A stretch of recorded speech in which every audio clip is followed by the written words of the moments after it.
अच्छा, अगला ऑप्शन है डीएचसीपी सेटिंग का। जो हमने लैन की जो भी आईपी हमने रखी थी, आपको याद है कि 192.168.0.1 हमारे लैन की आईपी थी।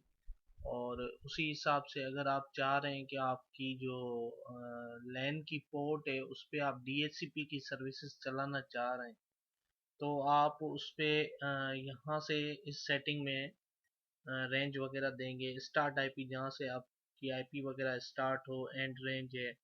और उसके बाद लीज टाइम, ये मिनट्स में कैलकुलेट होता है, यानी 2 घंटे इसका है डिफ़ॉल्ट। वैसे आप इसको बढ़ा और कम भी कर सकते हैं। गेटवे, डिफ़ॉल्ट गेटवे उसका कौन सा होगा वो। उसके बाद डीएनएस वगैरह, ये तीनों ऑप्शनल है। आप देना चाहें तो भी ठीक, ना दें तब भी इससे कोई फर्क नहीं पड़ता।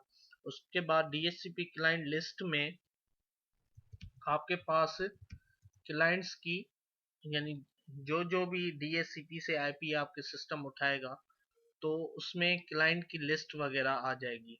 क्योंकि यहाँ पर ये देखें कि शोएब पीसी है और उसका मैक एड्रेस वगैरह इस क्लाइंट ने, यानी ये आपके पास पूरी लिस्ट फिलहाल इस टाइम एक कनेक्टेड है। 10 होंगे तो 10 की भी लिस्ट यहाँ आ जाएगी। एड्रेस रिजर्वेशन, यानी आप चाह रहे हैं कि कोई भी सिस्टम की जो भी आईपी हो उसको हर बार वही आईपी मिले, तो आप उसका मैक उस आईपी के अगेंस्ट बाइंड कर सकते हैं। उसके लिए यहाँ पर ऐड न्यू का करेंगे, आप उसका मैक एड्रेस डालेंगे, यहाँ पर आप उसकी आईपी डालेंगे और उसके बाद सेव के बटन को क्लिक करेंगे। अगला ऑप्शन हमारे पास फॉरवर्डिंग का है। ये ऑप्शन आपका तभी यूज होता है जब आप कोई भी पोर्ट फॉरवर्डिंग कर रहे हैं, या इंटरनल आपके कोई सर्वर वगैरह पड़े हुए हैं जो सिक्योर हैं, तो उसकी सेटिंग यानी पोर्ट फॉरवर्डिंग की, और आपके डीएमसी जैसे फायरवॉल में एक डीएमसी होता है उस साइड की सेटिंग वगैरह, वो आप इस टैब में कर सकते हैं। इसमें वर्चुअल सर्वर्स हैं, उसकी सारी डिटेल यहाँ से डाल सकते हैं। पोर्ट ट्रिगरिंग का ऑप्शन है, डीएमसी है, और यूपीएनपी है। इसकी उसमें फिलहाल हम डिटेल में नहीं जाएंगे। इसके बाद सिक्योरिटी का ऑप्शन आता है। अब सिक्योरिटी के ऑप्शन में ये बेसिक कुछ इन्होंने चीज़ें दी हुई हैं, जैसे ये वीपीएन की सर्विसेज इसमें इनेबल है, फायरवॉल की है, एएलजी की सर्विसेज हैं, ये सारी बाय डिफ़ॉल्ट इनेबल है। अगर आप चाहें तो इसको डिसेबल भी कर सकते हैं। उसके बाद एडवांस सिक्योरिटी ऑप्शन में ये कुछ सिक्योरिटी साइड पे, ये क्योंकि टैब है इसीलिए ये सारी सिक्योरिटी के हैं। इसमें कुछ अटैक्स हैं, वो बाय डिफ़ॉल्ट इसमें डिसेबल है, यहाँ से आप इनेबल भी कर सकते हैं। या आप चाह रहे हैं कि आपकी जो वैन पोर्ट है उस पे कोई पिंग वगैरह ना आए, तो आप यहाँ से उसको इग्नोर भी कर सकते हैं। इसी हिसाब से जो लैन की साइड पे अगर आप पिंग वगैरह को ब्लॉक या अलो करना चाह रहे हैं, तो उसके लिए ये ऑप्शन आप यहाँ पर क्लिक करेंगे। लोकल मैनेजमेंट, यानी आप चाह रहे हैं कि कौन कौन से आपके लोकल सिस्टम से ये डिवाइस एक्सेस हो। अगर आप चाह रहे हैं कोई पर्टिकुलर एक मेरे पास डिवाइस है, यानी आपका पर्सनल कोई सिस्टम है, आप उसके थ्रू सिर्फ, यानी आपके लोकल एरिया नेटवर्क से सिर्फ वो सिस्टम ही इस डिवाइस को एक्सेस कर पाए, तो उसके लिए आप यहाँ पर उसकी मैक एड्रेस देकर और सेव कर सकते हैं। उसके बाद रिमोट मैनेजमेंट, यानी आप किसी वैन की आईपी के थ्रू आप इसको एक्सेस करना चाह रहे हैं, तो उसके लिए आप अपने रिमोट साइट की जो भी आईपी हो आप वो दे सकते हैं। 255.255.255.255 फॉर ऑल, यानी कोई भी सोर्स आईपी आपकी कोई भी होगी, आप उसके थ्रू इस पे आ सकते हैं। यहाँ पर आप पोर्ट डिफाइन कर सकते हैं। नॉर्मली जो ये GUI पेज है ये आपका पोर्ट नंबर 80 पे ओपन होता है। अगर आप 8080 करेंगे तो आप वैन की आईपी के साथ ये पोर्ट भी आपको उसमें डालनी पड़ेगी। पेरेंटल कंट्रोल की मैंने एक वीडियो बनाई थी विंडोज़ पे, जिसमें विंडो के थ्रू आप यूज़र को पेरेंटल कंट्रोल की सेटिंग से, यानी किसी पर्टिकुलर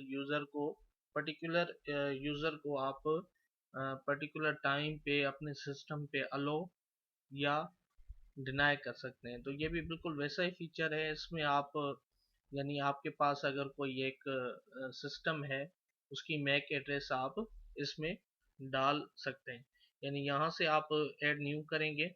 उसके बाद ये सारी डिटेल है, यानी आपके किसी भी उसका क्लाइंट का या किसी का उसका जो सिस्टम वगैरह होगा उसकी मैक एड्रेस, और उसके बाद यानी यहाँ से जो सिलेक्टेड होंगे, जो कनेक्टेड होंगे, वो आपकी सारी मैक्स इधर आएंगी। फिलहाल ये कनेक्टेड है तो आप इसको सिलेक्ट करें। और वेबसाइट डिस्क्रिप्शन, अलो वेबसाइट नेम, यानी कौन कौन सी वेबसाइट सिर्फ उसको अलो हो, तो वो सारी आप लिस्ट इस पे डाल सकते हैं। उसके बाद टाइम का है यहाँ पर कि उसको किस टाइम पे ये सर्विस वगैरह एक्टिवेट हो और किस टाइम पे नहीं। तो अगर नहीं है तो वो एक्सेस कंट्रोल में आप टाइम यहाँ से शेड्यूल कर सकते हैं। उसके बाद एक्सेस कंट्रोल में आ गए, यानी अगर आप राइट क्लिक उधर ही क्लिक करेंगे तो ये आपको एक्सेस कंट्रोल में ले जाएगा उसी टैब में। तो यहाँ से हम एक्सेस उसमें आ गए। यहाँ पर आप जैसे सिस्को के स्विचेस होते हैं या राउटर होते हैं, उसमें हम ACL वगैरह लगाते हैं, यानी कौन कौन सी IP अलो हो, कौन कौन सी डिनाई हो, तो वो सर्विसेज आप यहाँ यूज कर सकते हैं। यहाँ रूल नंबर नेम देंगे, होस्ट अगर होस्ट एक है तो यहाँ पर देंगे, नहीं तो उसकी लिस्ट वगैरह यहाँ आप बना सकते हैं। टारगेट कौन सा और उसका टाइम शेड्यूल वगैरह वो आप यहाँ पर डाल सकते हैं। ये सारा टैब इसी हवाले से।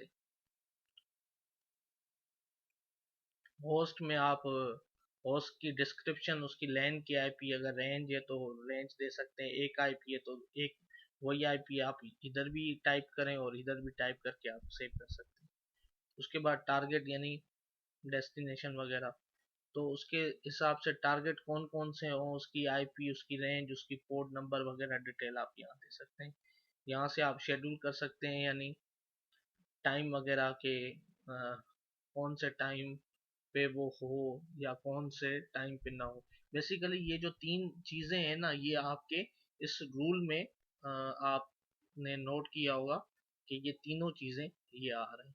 यहाँ से आप क्लिक करके डायरेक्ट आप उसमें जा सकते हैं, या आप इस ऑप्शन को सिलेक्ट करके यहाँ से ऐड न्यू कर लेंगे। उसके बाद एडवांस राउटिंग का भी फीचर है इसमें। अगर स्टैटिक आपको राउट डालने हैं किसी नेटवर्क पे, तो आप यहाँ से ऐड न्यू में जाके वो डेस्टिनेशन राउट और सबनेट वगैरह गेटवे उसका यहाँ से दे सकते हैं। ये उसकी राउटिंग टेबल यहाँ पर मेंटेन हो रही होती है, तो जो भी आप राउट देंगे तो वो इस टेबल में यहाँ पर आ जाएगा। उसके बाद बैंडविड्थ वगैरह भी कंट्रोल कर सकते हैं, यानी आपके सपोज नेटवर्क में कोई 5 ऐसे डिवाइसेस लगे हुए हैं और आप चाह रहे हैं कि हर डिवाइस मेरा 2-3 MB से ऊपर ना जाए, तो उसकी रिस्ट्रिक्शन वगैरह आप यहाँ पर इसको इनेबल करके और ई ग्रेस और इनग्रेस ये बैंडविड्थ कंट्रोल की लिमिट यहाँ पर लगा सकते हैं। इसकी डिटेल वगैरह में हम एक और वीडियो बनाएंगे जिसमें मैं कोई भी नेटवर्क की टोपोलॉजी वगैरह लूंगा और उसकी सारी कॉन्फ़िगरेशन और उसमें क्या क्या चीज़ें होती हैं, उसकी एक सेपरेट वीडियो भी मैं इसी चैनल पे अपलोड कर दूंगा। तो यहाँ से सेम ही इसमें रूल लिस्ट भी बना सकते हैं कि ऐड न्यू में आप जाएंगे और कौन सी IP हो, रेंज, उसकी पोर्ट क्या हो, और उसमें कितनी इन और कितनी आउट ट्रैफिक उस पोर्ट्स यानी उस IP के अगेंस्ट हो, तो वो सारी आप डिटेल वगैरह इधर दे सकते हैं। IP टू मैक बाइंडिंग, जैसे आप मैंने DHCP में रिजर्वेशन का था ना कि 192.168.0.100 IP को आप किसी पर्टिकुलर मैक से रिजर्व कर दें तो वो IP उसको वही उस मैक एड्रेस को वही IP मिलेगी। तो यहाँ भी आप बाइंड कर सकते हैं कि IP और मैक एड्रेस वगैरह को, कि इस मैक एड्रेस को सिर्फ यही IP मिले, तो ये लिस्ट वगैरह आप इधर बना बना सकते हैं। आर्प लिस्ट में वो आपका सारी आर्प जनरेट होगी आपके सिस्टम की। और उसके अलावा डायनामिक में आपने ये DNS वगैरह की एंट्रीज वगैरह आप यहाँ डाल सकते हैं, इसकी डिटेल में नहीं जाएंगे हम। और उसके बाद IPv6 की सपोर्ट भी है इसमें। लास्ट ऑप्शन है सिस्टम टूल्स का, इसमें जो भी आपकी सेटिंग होगी जैसे टाइम वगैरह की, इसमें ये देखें कि NTP सर्वर भी है। मैंने एक NTP सर्वर की वीडियो भी बनाई हुई है, वो भी इसी चैनल पे अपलोडेड है। तो उसमें हम कोई भी आप अगर इंटरनेट से आप करना चाह रहे हैं, जैसे फॉर सपोज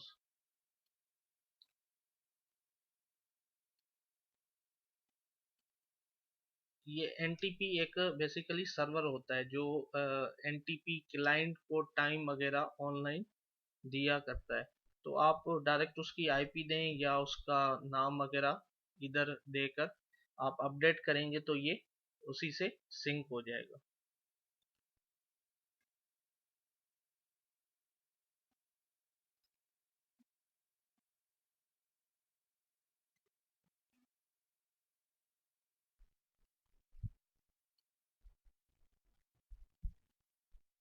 यहाँ से हम टाइम सिलेक्ट करेंगे +5 यानी कराची इस्लामाबाद का।